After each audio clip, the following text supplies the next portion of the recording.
고린도후서 3장은 하나님이 영이시라는 것을 강조합니다. 3절에는 하나님은 살아계신 영이다 그렇게 말씀하고요. 6절에는 하나님은 살리는 영이다.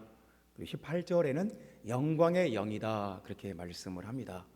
그 영은 물리적 존재가 아닌 거예요. 그러니까 일단 영은 볼 수가 없어요. 뭐 카메라로 찍을 수도 없고요. 또 뭐 망원경으로 볼 수도 없어요. 지금은 우주 망원경으로 막 몇만 년 전에 생긴 별의 빛을 이제 보기도 해요.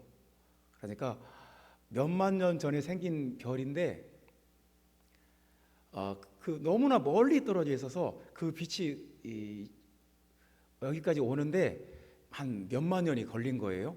근데 그런 별도 지금은 우주 망원경으로 막 찾아냅니다. 우리나라에서 쏘아 올린 인공위성으로 달에 막 높은 산도 막 찍어오고 그러는데요. 정말 뭐 현미경으로도 볼 수 있는 것도 있고 망원경으로 볼 수 있는 것도 있고 좀 뭐 물리적 현상을 다 웬만한 것은 다 볼 수 있는데 하나님은 영이시라는 말은 물리적 존재가 아니라는 거예요.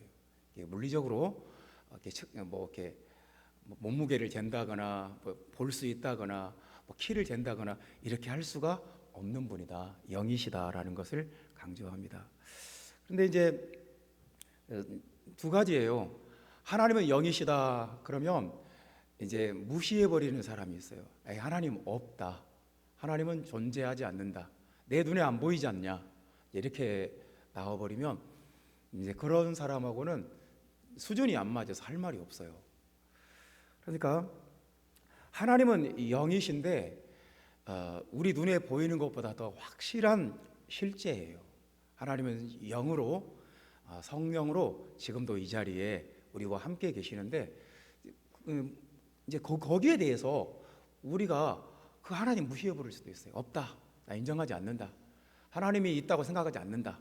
나 하나님 신경 쓰지 않는다. 나는 내 뜻대로, 내 생각대로, 내 방법대로 살 것이다.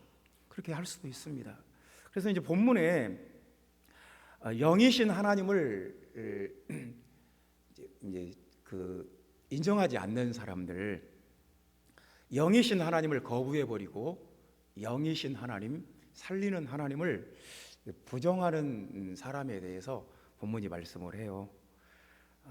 그러니까 이제 수건을 얼굴에 쓴 자 그런 말이 나옵니다. 13절에 보면 수건을 그 얼굴에 쓴 것 같이 아니하노라. 우리가 얼굴에 무슨 베일을 덮고 있다고 생각하면 아무래도 보는 것에 제한이 되겠지요. 마찬가지입니다. 하나님 앞에서 영이신 하나님 앞에서 우리가 얼굴에 수건을 쓴 자가 될 수가 있어요. 그러니까 지금 수건을 쓴 자는 하나님을 아예 안 믿는 사람이 아니에요. 구약 성경도 읽는 사람, 성경도 읽는 사람이고 하나님 믿는 사람인데 문제는 영이신 하나님을 전적으로 인정하지는 않아요. 하나님이 눈에 안 보이니까 그냥 좀 무시하는 것입니다. 무시하고 그렇게 하나님 앞에 두려워 떨지도 않고 하나님을 경외하지도 않아요. 이것이 이제 수건을 얼굴에 쓴 자예요. 그러니까 하나님과 그 사람 사이에 뭔가가 딱 막혀 있는 거예요. 뭔가가 덮여 있는 거예요. 그래서 14절에는 수건이 벗겨지지 않은 자 또 그렇게 말해요. 수건이 벗겨지지 않은 자. 그러니까 이 말씀은 뭐냐면 당연히 벗겨져야 되는데 이 답답한 수건을 벗어버려야 되는데 딱 수건을 덮고 있어요. 그리고 안 벗어요. 하나님께서 벗기려고 해도 잘 안 벗겨요. 그러니까 우리가 영적인 것에 대해서 영이신 하나님에 대해서 마음을 열고 영이신 하나님께 다가가고 영이신 하나님을 바라보고 영이신 하나님께 나아가는 거 그것에 대해서 완고한 거예요. 벗겨지지 않는데요. 그러니까 다른 사람이 벗기려고 해도 나는 그렇게 영적인 것에는 별로 관심 없다고, 영이신 하나님께 대해서는 별로 그렇게 나는 의식하고 싶지 않다고, 나는 그냥 교회에서 좋은 교훈의 말씀 듣고 뭐 착한 사람 되고 교양 있는 사람 되고 그 정도는 만족한다고, 잘 안 벗겨진다는 거죠. 참 문제죠. 그리고 14절에는 그 수건은 그리스도 아래서 없어질 것이라 이렇게 말해요. 그러니까 이것은 당연히 없어져야 돼요. 이건 우리한테 아무런 도움이 되지 않아요. 하나님께 방해가 되고 우리에게도 장애가 되고.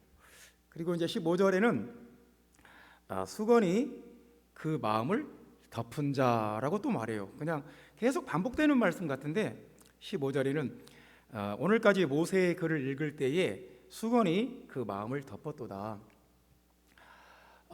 수건이 이제 얼굴을 덮은 게 아니라 이제 마음을 덮어버렸다는 거예요. 그러니까 단순하지가 않죠.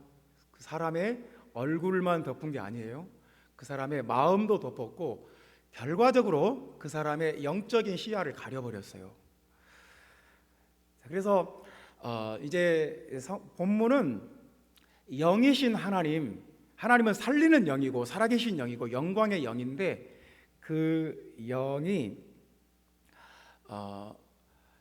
우리에게 다가오는 것을 막는 수건이 있다, 뭔가 베일 같은 것이 있다, 그렇게 말씀을 하고요. 16절에 또 나옵니다. 그 수건은 벗겨질 것이다. 16절에 그러나 언제든지 죽기로 돌아가면 그 수건이 벗겨지리라. 여기서 주님은 예수 그리스도에게 돌아가면 그 수건이 벗겨져서 이제 예수 그리스도를 보게 된다. 예수 그리스도의 그 영광을 보게 된다. 이렇게 말씀하십니다. 자, 그래서 이제 하나님을 믿고 성경도 읽고 신앙생활도 하는데 수건이 얼굴에 딱 덮여져 있으면 이제 하나님을 안다고 할 수가 없어요. 수건을 덮은 이유에 대해서도 말씀합니다. 14절에 보면 그러나 그들의 마음이 완고하다는 말은 돌같이 굳어졌다는 거예요. 그래서 돌같이 굳어졌다는 말은 무감각하다는 거예요. 우리 몸에서 발의 각질을 벗겨낸다, 굳은 살을 벗겨낸다 그러면 내 살의 일부분이지만 이제 굳어지고 딱딱해져서 어떤 감각이 없지 않습니까? 마찬가지로 하나님의 임재가 있어요. 하나님이 역사를 해요. 하나님이 말씀도 주시고 하나님이 우리에게 여러 가지로 이렇게 우리 마음을 터치를 해요. 그런데 우리 마음이 돌같이 굳어져서 전혀 못 느껴요. 지금 하나님이 말씀하시는 거, 하나님이 감동 주시는 거, 하나님이 나를 좀 터치하시는 것을, 하나님이 나를 인도하시는 것을 전혀 몰라요. 왜냐하면 돌같이 굳어져서 그래요. 그러니까 하나님이 없는 게 아니에요. 하나님이 없는 게 아니라 완고해진 마음이 있는 거예요. 돌같이 굳어진 마음이 있는 거예요. 그래서 오늘 이제 본문에는 반대로 우리가 다 수건을 벗은 얼굴로, 이제 하나님 앞에 나올 때 수건을 벗은 얼굴로 거울을 보는 것 같이, 거울로 본다는 말은 선명하게 본다는 거예요. 그러니까 옛날에 자기 얼굴을 보고 싶으면 물에 가서 이렇게 내가 이렇게 생겼구나, 물에 비춰보는 거예요. 지금처럼 유리 거울이 없으니까요. 근데 이제 청동으로 된 거울이 나왔어요. 이 구리판을 아주 문질러 가지고 반짝반짝 빛나게 이렇게 광이 나게 문질러서 그것을 거울로 쓰는 거예요. 야, 물에다가 나를 비춰봤을 때 내 얼굴보다 이 청동 거울로 내 얼굴을 보니까 너무 선명한 거예요. 그래서 성경에 거울로 본다는 말은 굉장히 선명하다는 거예요. 굉장히 분명하고 또렷하고 확실하게 본다는 말이에요. 그러니까 이렇게 될 수도 있어요. 우리가 하나님의 임재를 거울로 보는 것 같이 볼 수 있어요. 하나님의 그 역사를 너무너무 선명하다, 너무너무 확실하다. 하나님의 임재가 그냥 막연하고 문구름 잡는 그냥 애매하고 그런 게 아니라 하나님의 임재가 수건을 벗은 얼굴로 하나님의 임재를 보면 아주 선명하고 또렷하고 확실하게 보인다는 거예요. 영적인 세계가 그렇게 확실한 세계라는 거예요. 그래서 수건을 벗어야 주님의 영광을 볼 수 있다. 그래서 이제 하나님께서 우리에게 원하시는 상태가 그런 거예요. 우리는 세상 것들을 너무나 많이 보고 세상 일을 너무나 많이 듣고 막 세상 그 이미지와 그 광고와 세상의 그 모든 그 소리들이 그 소음에 그냥 둘러싸여 있어요. 그래서 하나님의 임재가 뭐 어떤 불가사의한 그냥 사람이 도달할 수 없는 어떤 특이한 세계 아니면 뭐 어떤 특별한 사람이나 할 수 있는 그런 거라고 생각하기가 쉽습니다. 그런데 하나님께서 오늘 우리에게 말씀하시는 것은 수건을 벗은 얼굴로 하나님 앞에 나아가라는 거예요. 수건을 벗은 얼굴로. 그래야 된다는 거예요. 그래서 이제 수건을 벗은 얼굴로 하나님 앞에 나아가게 되면 이제 어떤 사람이 되는가, 어떤 사람이 되는가 하는 것이 오늘 본문의 말씀입니다. 수건을 벗은 얼굴로 첫 번째는 복음의 일꾼이 되게 하신다 하는 말씀입니다. 복음의 일꾼이 되게 하신다. 6절 말씀 다 같이 읽어봅시다. 그가 또한 우리를 새 언약의 일꾼 되기에 만족하게 하셨으니 율법 조문으로 하지 아니하고 오직 영으로 함이니 율법 조문은 죽이는 것이요 영은 살리는 것이니라. 여기에 새 언약의 일꾼 되기에 만족하게 하셨다. 하나님의 영으로 그렇게 하셨다고 말씀하지 않습니까? 6절에 오직 하나님의 영으로 새 언약의 일꾼 되기에 만족하게 하셨다. 새 언약은 복음을 말하는 거예요. 구약과 구별되는 예수 그리스도의 복음, 모세의 율법과 대조되는 예수님의 복음을 새 언약이라고 하는데, 모세 율법의 일꾼은 그냥 그렇게 성경 충만하지 않아도 돼요. 율법을 많이 배우고 많이 공부하고 그럼 랍비가 될 수가 있어요. 근데 복음의 일꾼은 율법을 많이 안다고 율법의 지식을 많이 갖고 있다고 되는 게 아니라는 거예요. 오직 하나님의 영으로 이 새 언약의 일꾼 되게 하신다. 만족하게 하신다는 말은 자격이 있다는 말이에요. 충분하다. 자격을 갖고 있다. 여러분, 교회에 피아노가 있는데 피아노를 조율을 한 번씩 해야 돼요. 근데 아무나 할 수 있습니까? 이거 뭐 한번 내가 해봐야지. 내가 막 많은 시간을 들인다고 그래서 내가 막 의욕을 갖고 있다고 그래서 열심히 한다고 그래서 되는 게 아니지 않습니까? 피아노 조율 아무나 할 수 없습니다. 그 전문적인 기술과 자격을 가져야 할 수가 있어요. 병원에서 의사가 환자를 치료한다? 아무나 할 수 있습니까? 내가 저 환자 치료하고 싶어. 내가 가서 치료할 거야. 내가 의욕이 있다고, 내가 열심히 있다고, 내가 막 뭐 시간을 많이 들인다고 그래서 할 수 있습니까? 아무나 할 수 없습니다. 의대를 나와야 되고요. 6년간 의대를 나와서 또 레지던트 생활을 해야 되고요. 그 모든 과정을 거쳤을 때 자격이 주어져요.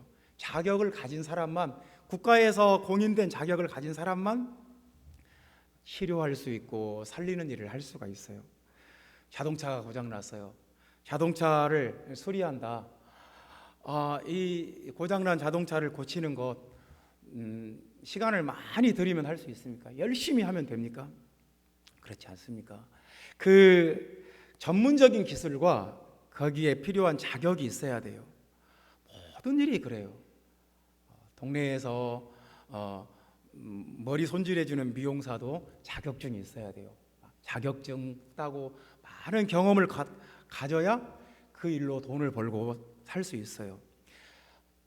건축사도 아무나 할 수 있습니까? 어떤 건물을 도면을 그리고 그걸 감리하고 하는 이 건축사 아무나 할 수 있습니까?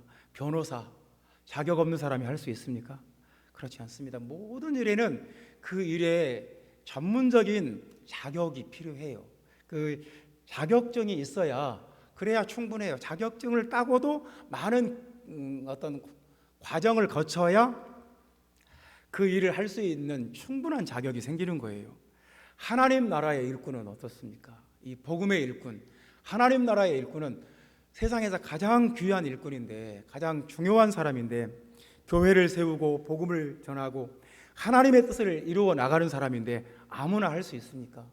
이게 막 의욕을 가진다고 할 수 있는 일입니까? 이거 뭐 그냥 내가 막 한번 해보겠다고 막 열정을 갖는다고 되는 일입니까? 이 아무나 할 수 없는 일입니다. 어떤 사람이 이 복음의 일꾼, 교회의 일꾼, 하나님 나라의 일꾼이 될 수 있습니까? 살아계신 하나님의 영으로 충만한 사람이 그 일을 할 수 있습니다. 살아계신 하나님을 보고 체험하고 하나님의 영과 함께 하는 사람만이 교회를 세울 수 있습니다. 그래서 우리가 수건을 벗어야 돼요. 하나님을 보는데 내 마음속에 어떤 죄의 수건이 있다면, 어떤 완고함의 수건이 있다면, 어떤 고정관념의 수건이 있다면, 어떤 강팍한 마음의 수건이 있다면 이 수건을 벗어야 돼요. 그래서 그래야 하나님을 볼 수 있어요. 내 마음속에 악독한 마음이나 시기하는 마음이나 다투는 마음이나 미워하는 마음, 증오하는 마음, 분노하는 마음, 이런 것들이 내 마음속에 있다면 하나님을 볼 수가 없어요. 그 수건이 딱 막고 있기 때문이에요. 그래서 수건을 벗어야 하나님의 영을 체험할 수 있고 하나님의 터치를 느낄 수 있고 하나님의 임재와 그 감동 속에 들어갈 수가 있어요. 그 하나님의 영이 나에게 자격증이에요.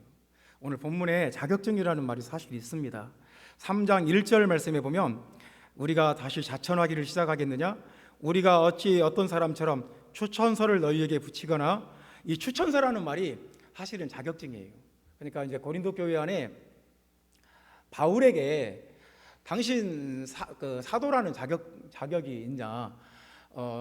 예수님의 12 제자들이 예수님께 3년 동안 배우고 마가다락방에서 성령 받고 그랬을 때 당신은 거기 없었잖냐? 오히려 교회를 핍박했잖냐? 그러면서 바울의 이 사도권을 부정하는 사람들이 있었습니다. 사실은 내가 진짜 사도다, 그런 사람들이 있었습니다. 그러니까 이제 바울이 거기에 대해서 변명하는 말이, 내가 예루살렘에 있는 사도들한테 가서 추천서를 받아와야 되겠느냐? 내 안에 있는 하나님의 영이 자격증이다, 그런 말씀을 하는 것입니다. 형제자매 여러분, 하나님의 영에 덮인 사람이 있고 세상의 수건이 덮인 사람이 있어요. 그러니까 세상의 관점으로, 세상의 생각으로 도저히 하나님의 일을 할 수가 없어요. 자격이 안 돼요. 세상의 지식과 세상의 관점과 세상의 이 안목으로 하나님의 나라의 일을 할 수가 없어요. 전혀 불가능해요. 왜냐하면 하나님의 영만이 우리를 살려주기 때문이에요. 수건에 덮인 사람과 하나님의 영에 덮인 사람은 비슷하지 않습니다. 확실히 달라요. 그런 것들을 분별해낼 수가 있어요. 뭐에 우리가 쓰여 있다고 하잖아요. 어떤 생각에 쓰여 있고, 어떤 귀신에게 쓰여 있고, 마귀에게 쓰여 있고, 사람은 뭔가가 이렇게 덮여 있을 수가 있어요. 하나님의 영에 덮여 있는 것이 얼마나 좋은 것인지 이제 우리는 시작해야 되겠습니다. 인간의 수건을 벗고, 악한 마귀의 수건을 벗고, 귀신의 수건을 벗고, 세상의 수건을 벗고 하나님의 영이 보이도록 하나님께 돌아가야 돼요. 그렇지 않으면 도저히 이해가 안 돼요. 도저히 알 수가 없어요.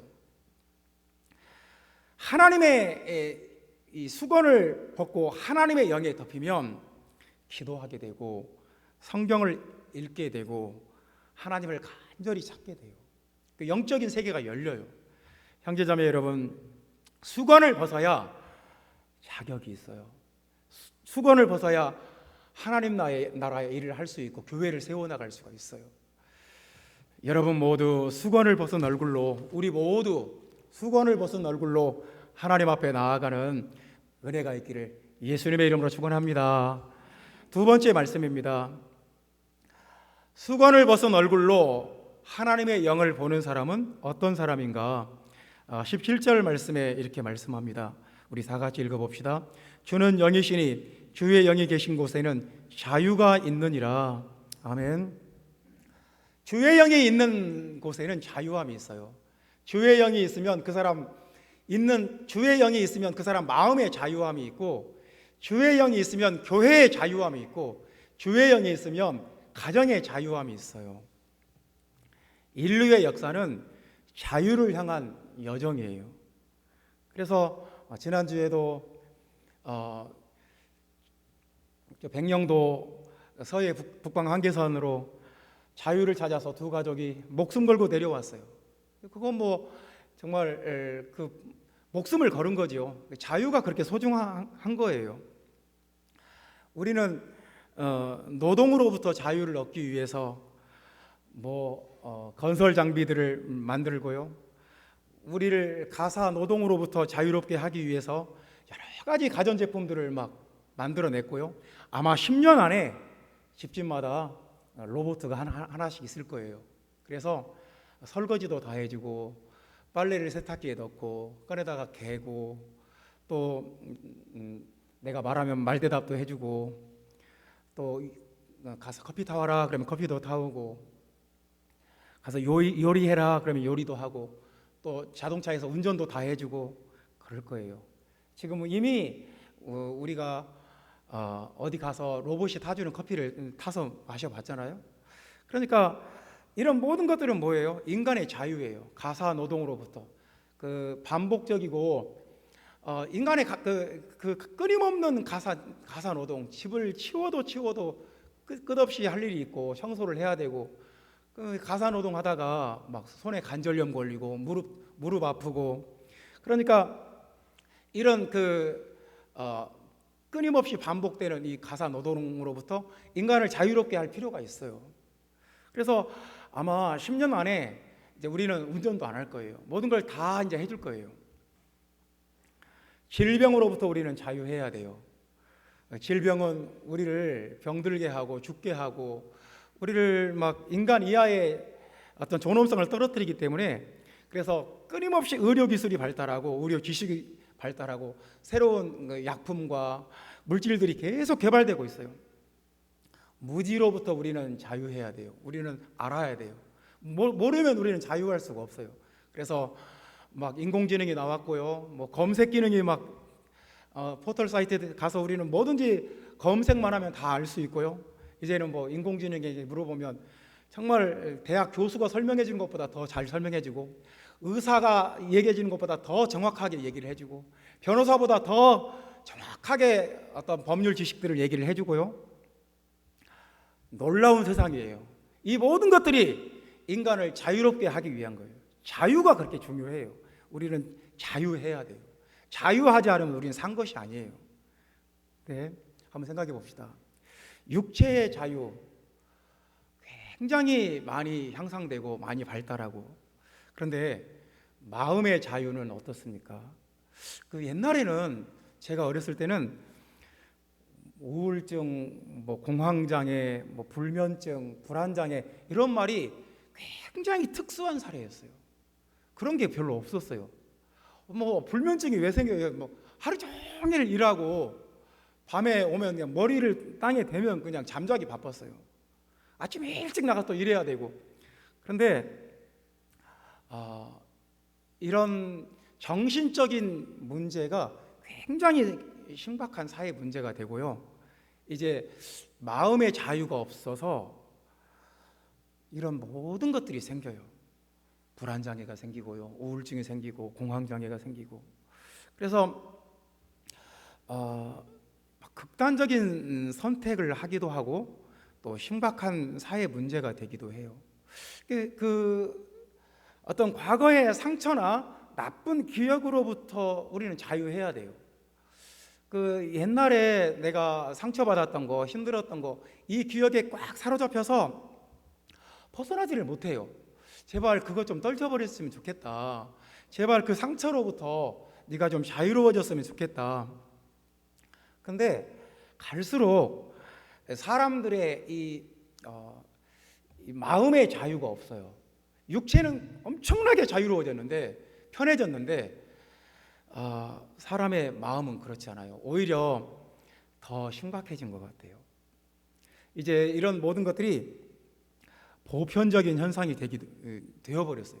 그냥 뭐 일반적이에요. 누구나 이런 말을 해요. 그런데 우리의 마음의 자유, 우리 영적인 자유는 하나님의 영이 있어야 돼요. 하나님의 영이 있으면 그곳에 자유가 있어요. 다른 것으로는 안 돼요. 우리가 앞으로 그런 약이 나올지도 모르겠어요. 그냥 어떤 한 알의 약을 먹으면 엄청나게 기분이 좋아지는 거예요. 기분이 좋고 막 신나고 막 즐겁고, 그런 정신과에서 그런 약을 처방해 줄지도 모르겠어요. 그냥 마음이 굉장히 기분 좋아지고 막 들뜨고 신나고 그런 약을 처방해 주는 시대가 올지도 모르겠어요. 이미 그런 약이 나왔는지도 모르겠고요. 그런데 그렇게 해서 우리 약을 먹을 약효가 있을 때만 내 마음이 자유롭다. 과거의 기억을 잊어버리고 그 약효가 떨어지면 또 그렇게 돌아간다. 그러면 그게 과연 좋은 현상일까 싶어요. 형제자매 여러분, 성경은 이렇게 말해요. 자유, 우리 육체의 자유도 필요한데 우리 영혼의 자유는 하나님의 영이 있어야 돼요. 하나님의 성령이 있으면, 여러분 우리 그렇지 않습니까? 찬양을 하고 나면 마음에 감동이 있고 마음이 시원하고 뭔가 눌리고 묶인 것들이 풀어지는 역사가 있어요. 하나님의 성령이 임하면 뭔가 상쾌하고 시원하고 뭔가 편하고 뭔가 뻥 뚫린 느낌이 들고 마음이 후련해지고, 그렇지 않습니까? 이게 저만 경험하는 겁니까? 우리가 하나님의 성령밖에 없어요. 성령 충만하고 기름 부음 안에 들어가면 우리 마음에 이런 것이 와요. 틀림없이 와요. 하나님의 영이 없으면 답답하고요, 눌리고 이상하게 힘들어요. 뭔가 맛있는 거 먹고 여행 다니고 돈 쓰고 다니고 그러는데도 이 마음에 뭔가가 계속 누적돼 있고 눌려 있고 힘들어요. 그래서 하나님의 영을 체험한 사람들은 알아요. 내 마음의 자유, 내 영혼의 자유, 나를 정말 자유롭게 하는 것은 돈이 아니다. 세상의 어떤 그 자유로운 시간들이 아니다. 어떤 장소가 아니다. 정말로 나를 자유롭게 하는 것은 하나님의 영이다. 체험한 사람은 알아요. 가족들이 야, 우리 동해바다 가자. 우리 시원한 바다 보고 그 뻥 뚫린 바다를 보고 마음이 좀 시원해지고 후련해지고 우리 동해바다 가자. 가서 동해안 가서 맛있는 것도 먹고 커피도 마시고 그리고 시원한 바다도 보고 오는 길에 대판 싸워요. 돌아오는 길에 대판 싸우고 가족 부모하고 자식이 싸우고 부부간에 싸우고 그런 일이 참 많아요. 그 세상이 주는 어떤 자유는 그 순간이에요. 바다가 뻥 뚫리네, 시원하네, 좋아요. 하나님이 창조하신 자연에서 얻는 위로와 어떤 자유함이 있어요. 그런데 근본적인 내 영혼, 나를 옛날에 내가 받았던 상처와 내 마음에 눌려 있는 것들, 지금 이 순간에도 내 마음에 뭔가 딱 눌려 있고 나를 억압하는 것들로부터 자유를 얻는 것은 하나님의 성령의 임재 속에 들어가는 것밖에 없어요. 그래서 우리가 같이 모여서 기도할 때 기도하고 나면 자유롭고 죽을 것 같고 모든 것이 끝나버린 것 같고 절망적인 상태에 있다가도 같이 모여서 기도하고 성령 충만받고 나면 뻥 뚫리고 통쾌하고 유쾌하고 후련하고 시원하고 그 영적인 자유를 느껴요. 날아갈 것 같아요. 이걸 우리가 하지 않을 이유가 있을까요? 우리가 이 성령의 임재를 우리가 무시할 필요가 있을까요? 이렇게 성령이 주의 영이 계신 곳에 자유함이 있는데 우리가 이것을 나는 필요 없다. 나는 주님의 영 원치 않는다. 나는 굳이 그렇게 어떤 열광적인 신앙을 하고 싶지 않다. 나는 아주 지적이고 아주 교양 있는 신앙인이 되고 싶다. 이런 생각에 속아가지고 하나님의 영에 대해서 딱 수건을 덮어버리고 하나님의 임재에 대해서 수건을 딱 덮어버리고 벗지 않고 이러고 있는 것이 과연 정상적인 것일까요? 형제자매 여러분, 하나님의 영에 대해서 우리가 어떤 무지와 오해와 편견의 수건을 딱 덮고 있을 수가 있어요. 나는 저렇게 아주 광적인 신앙생활을 하고 싶지 않다. 나는 사실은 그게 자유가 없는 거예요. 그 모든 오해와 편견과 나는 그런 거 이렇게 붙잡고 싶지 않다. 그러면 안 됩니다. 우리는 이제 수건을 벗은 얼굴로 교회를 세워 나가야 돼요. 교회를 세우고 교회가 부흥하고 교회가 회복되기를 원한다면 일단 수건부터 벗어야 돼요. 내 마음에 덮여 있는 그 수건, 하나님의 임재와 영에 대해서 무관심하고 무가치하게 생각하는 그 수건, 그거 벗어야 돼요. 하나님의 영 안에, 교회 안에 오면 이상하게 마음이 편안하고 시원하고 후련하다. 그럼 교회 안 다닐 이유가 없잖아요. 내가 집에 있으면 답답하고 정말 못 살 것 같은데, 머리가 막 두통이 오고 죽을 것만 같은데 교회 와서 예배드리고 기도하고 나면 마음이 뻥 뚫린다. 그럼 교회 안 올 이유가 뭐가 있어요? 교회 안에 주님의 영이 있어야 되고 교회 안에 자유함이 있어야 돼요. 형제자매 여러분, 여러분 안에 주님의 영이 거하시기를 바랍니다. 아름다운 교회 안에 주님의 영이 충만하기를 바랍니다. 그래서 자유함을 체험해야 돼요. 자유함이 있어야 돼요. 세 번째입니다. 하나님의 영을 보고 거울로 보는 것처럼 하나님의 영을 보고 수건을 벗은 얼굴로 하나님 앞에 나가는 사람은 어떤 사람인가? 18절 말씀입니다. 우리가 다 수건을 벗은 얼굴로 거울을 보는 것 같이 주의 영광을 보매 그와 같은 형상으로 변화하여 영광에서 영광에 이르니 곧 주의 영으로 말미암음이니라. 주의 형상으로 변화한다고 말씀합니다. 이제 주님의 영이 있는 사람은, 수건을 벗은 사람, 주님의 임재가 있는 사람은 변화된다, 그런 말씀입니다. 대조된다는 뜻이고요, 뭔가 다른 존재가 된다, 그런 뜻입니다. 그러니까 사람이 잘 안 변해요.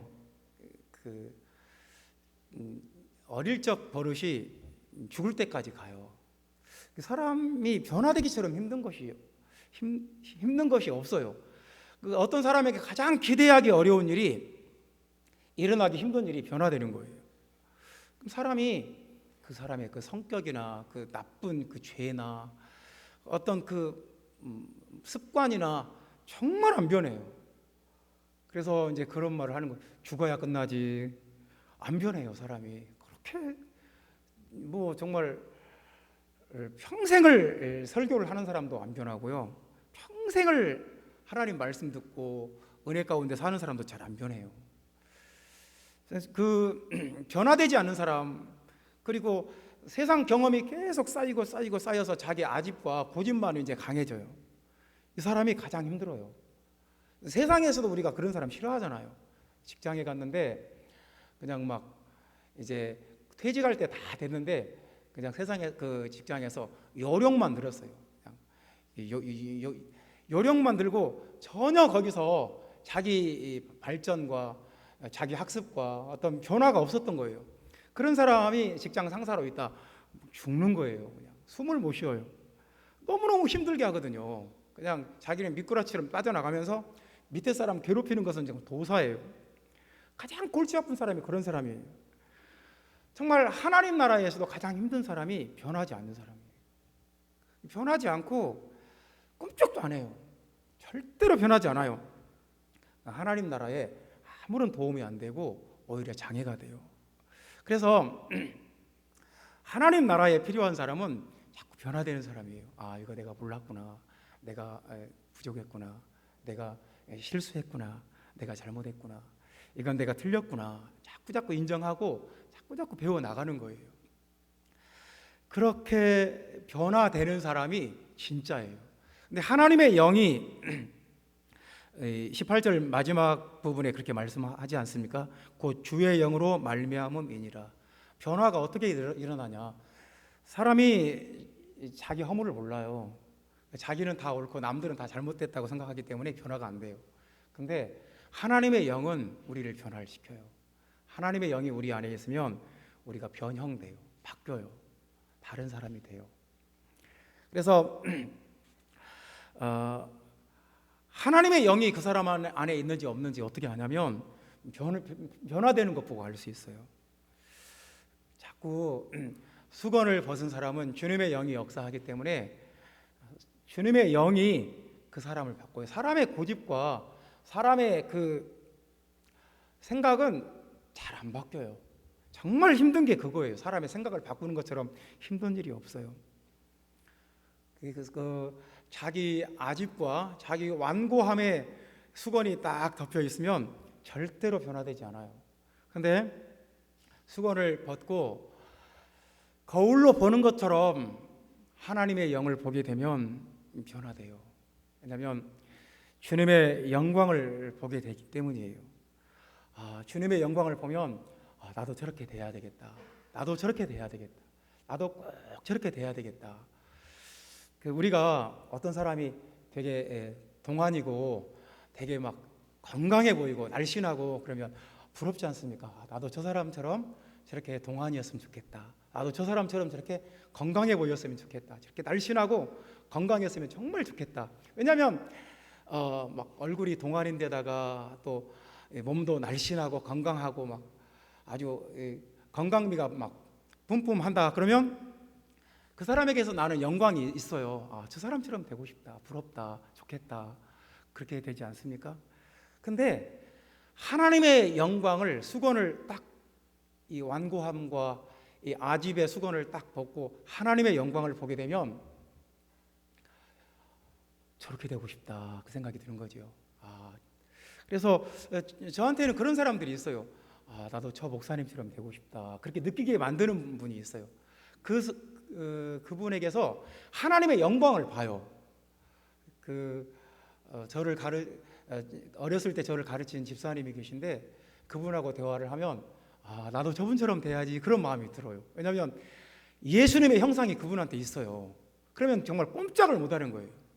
그분이 집사님이어도 내가 목회자여도 꼼짝을 못해요. 왜냐하면 그분에게 하나님의 형상이 느껴지거든요. 저분이 훨씬 더 영적 차원이 나보다 높구나 인정 안 할 수가 없어요. 왜냐하면 하나님의 형상을 느껴요.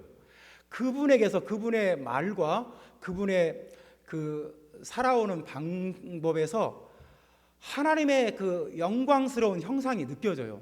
그러면 꼼짝 못하는 거예요. 그분이 나보다 나이가 어려도 그분한테 꼼짝 못해요. 왜냐하면 하나님의 영광이 느껴지거든요. 그래서 오늘 본문에 보면 영광에서 영광에 이르니 자꾸 하나님의 영광에 한번 도달하자 하면은 더 큰 영광에 도달하고 싶어져요. 영광에서 영광으로 선순환의 역사가 일어나요. 그런데 반대로 수건이 가려지고 자기 고집과 자기 완고함의 수건이 얼굴에 딱 가려져 있으면 하나님의 영광을 보지 못하기 때문에 세상 것만 보여요. 어떻게 내가 여기서 이겨볼까? 내가 어떻게 여기서 사람들에게 인정을 받고 사람들에게 존경을 받아볼까? 그러면 자꾸 자기를 까먹게 되고 악순환의 고리에 빠지게 돼요.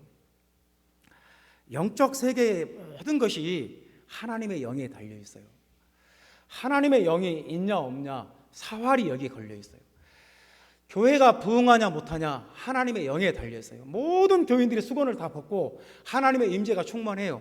교회가 살아나요. 성령의 불이 임하고 성령의 바람이 불고 교회가 살아나고 회복되고 부흥이 돼요.